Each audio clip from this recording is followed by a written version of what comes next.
हिमालय के रहस्यमय साधु एक परिचय। हिमालय देवभूमि, यहाँ की पावन हवा में अध्यात्म की सुगंध है। यहाँ सदियों से ऋषि मुनियों ने तपस्या की है। यहीं रहते हैं नागा साधु। ये साधु शिव के भक्त होते हैं। ये संसार त्याग कर कठोर तपस्या करते हैं। इनका जीवन रहस्यों से भरा है। नागा साधुओं का जिक्र पुराणों में मिलता है। ये आदि गुरु शंकराचार्य द्वारा स्थापित दशनामी संप्रदाय से जुद्दे हैं। इनके 4 मुख्य अखाढ़े हैं। ये अखाढ़े कुंभ मेले में दिखाई देते हैं। नागा साधु बनने की प्रक्रिया कठिन होती है। कठोर परीक्षाओं के बाद ही दीक्षा मिलती है। कठोर तपस्या, प्रकृति की गोद में जीवन। हिमालय की बर्फीली चोटियों पर ये साधु कठोर तपस्या करते हैं। ये कम वस्त्र पहनते हैं। ये ठंड से खुद को बचाने के लिए भभूत का लेप करते हैं। इनका भोजन बहुत सादा होता है। फल फूल और भिक्षा ही इनका आहार है। ये साधु गुफाओं में रहते हैं। इनका जीवन सादगी और त्याग का प्रतीक है।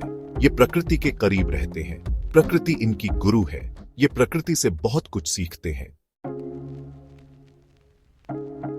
योग साधना, शरीर और मन का अनुशासन। नागा साधु योग और ध्यान में निपुण होते हैं। ये कठिन योगासन करते हैं। ये घंटों ध्यान में लीन रहते हैं। योग और ध्यान से ये अपने मन को नियंत्रित करते हैं। योग के माध्यम से ये शरीर और मन को स्वस्थ रखते हैं। ये योग की शक्ति से असाध्य रोगों को भी दूर भगाते हैं। इनके लिए योग सिर्फ व्यायाम नहीं है, यह आत्म साक्षात्कार का मार्ग है। गुप्त अनुष्ठान, रहस्यों का अनावरण। नागा साधु कई गुप्त अनुष्ठान करते हैं। ये अनुष्ठान तंत्र मंत्र पर आधारित होते हैं। इन अनुष्ठानों का उद्देश्य आध्यात्मिक उन्नति है। ये अनुष्ठान बहुत कठिन होते हैं। इन अनुष्ठानों के बारे में आम लोगों को जानकारी नहीं होती है। ये साधु अपने ज्ञान को गुप्त रखते हैं। ये ज्ञान सिर्फ अपने शिष्यों को देते हैं। शिव की आराधना, अटूट भक्ति का प्रतीक। नागा साधु भगवान शिव के अनन्य भक्त होते हैं। ये शिव की आराधना में लीन रहते हैं।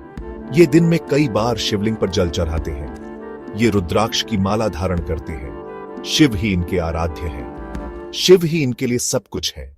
ये शिव की भक्ति में अपना सब कुछ न्योछावर कर देते हैं। त्याग और वैराग्य, सांसारिक मोह से परे। नागा साधु संसार का त्याग कर देते हैं। ये सांसारिक सुखों में कोई रुचि नहीं रखते। ये मोह माया से दूर रहते हैं। ये सादा जीवन जीते हैं। इनके लिए सुख दुख माया